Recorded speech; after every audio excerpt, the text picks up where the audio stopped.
Today I'm going to be showing you how to set up your Calendly and integrate it with your calendar. So we're going to start off by just going over to calendly.com.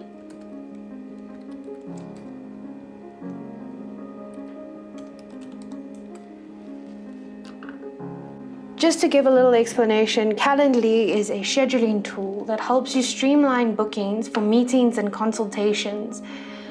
It helps plug directly straight into your calendar, whether you're using G Suite, Outlook, or whatever calendar you use online. It helps make sure that your clients are not double booking you for consultations, and is just an effective tool for this time as we work remotely. So we're going to start off with you just clicking sign up.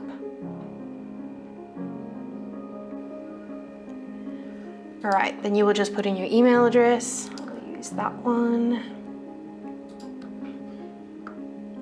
Okay, so here you can sign up with Google.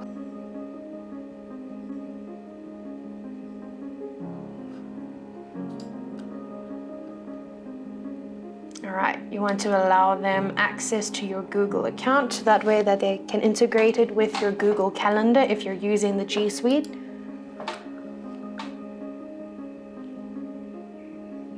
All right, here you can create a Calendly URL. I'm going to make mine Kelly MBG Media. All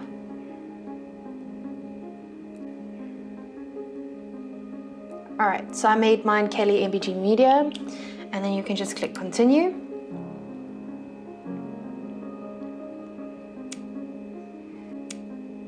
All right, so here you'll be able to see that Calendly actually integrates with your calendar. You'll check for conflicting meetings or events that are going on, as well as adding events to the calendar that is linked to this email address. Here I can set my work hours that I'm available for. So say I'm only available from 8 o'clock in the morning till 3 o'clock in the afternoon. And on Thursdays I don't work.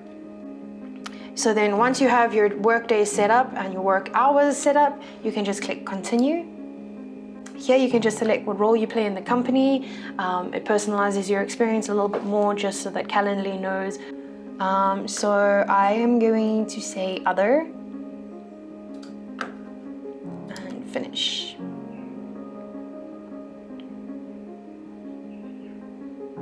All right, here you can see your little dashboard that you got going on here. We're going to ignore this guy here on the side because Calendly gives you your standard 15-minute meeting, 30-minute meeting, and 60-minute meeting.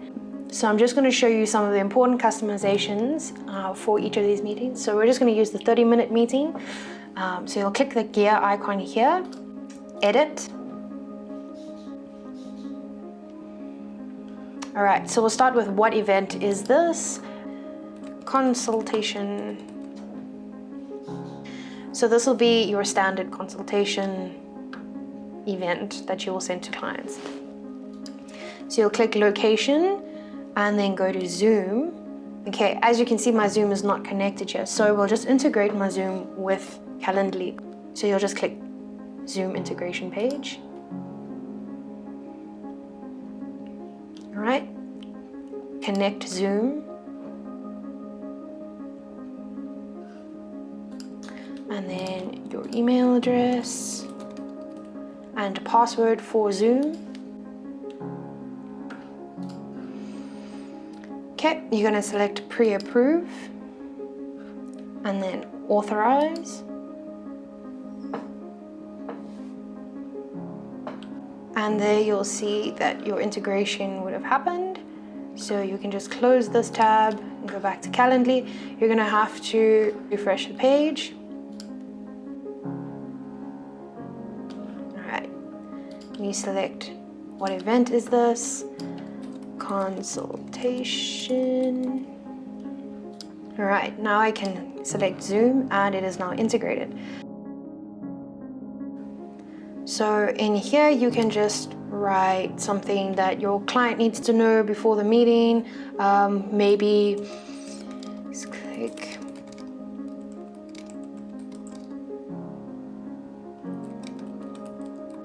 All right, Then you can have an event link here, so you can change it to whatever you want it to be.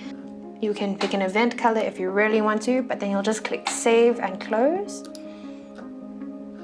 All right, when can people book this event?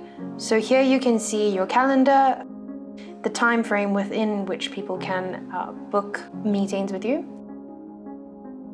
If you want to say, for instance, on Wednesdays you want to work until 4 o'clock. You can do that, apply to all Wednesdays, and then all Wednesdays you'll have your work hours from 8 until 4. That's super helpful if some days you work later than others. You can click advanced. So the important thing here is event max per day. So that is just the amount of meetings that you can have in a day. It is very helpful to limit this so that your calendar isn't filled up. So let's say I only want 4 meetings per day. That way only 4 people can book with me per day instead of having clients book up my entire day. All right, minimum scheduling notice. I would recommend that you change this 4 hours to 12 hours just so that you have enough time to prepare for the meeting. And then here is a buffer before event and after event. So before the event, say maybe you want to have 10 minutes just to prepare yourself for the meeting, and then afterwards you just want 30 minutes in case the meeting runs over or you just want to take a break before you head into your next meeting. And here you can just click save and close. Invitee questions. So these are just questions that your clients or customers will get when they want to book a meeting with you. So name, email address, and they can then tell you anything that they need to before the meeting that'll help prepare you for the meeting or ask anything. You can also add in a new question. For instance, for some reason, maybe you want to know their age. You can make it required, and there are options here to have like radio buttons or check boxes, but for this one line seems fine. They can just write in their age with a number. And then you click apply. All right, then these little arrows here at the bottom, you can just click and drag, so that way you can change the order of your questions. And then you can click save and close. All right, so the rest of this don't really need to worry about, but you can just click over onto view live page. And then here you can see this is your calendar. So this is my March calendar. We're here on the 27th and I have no meetings scheduled.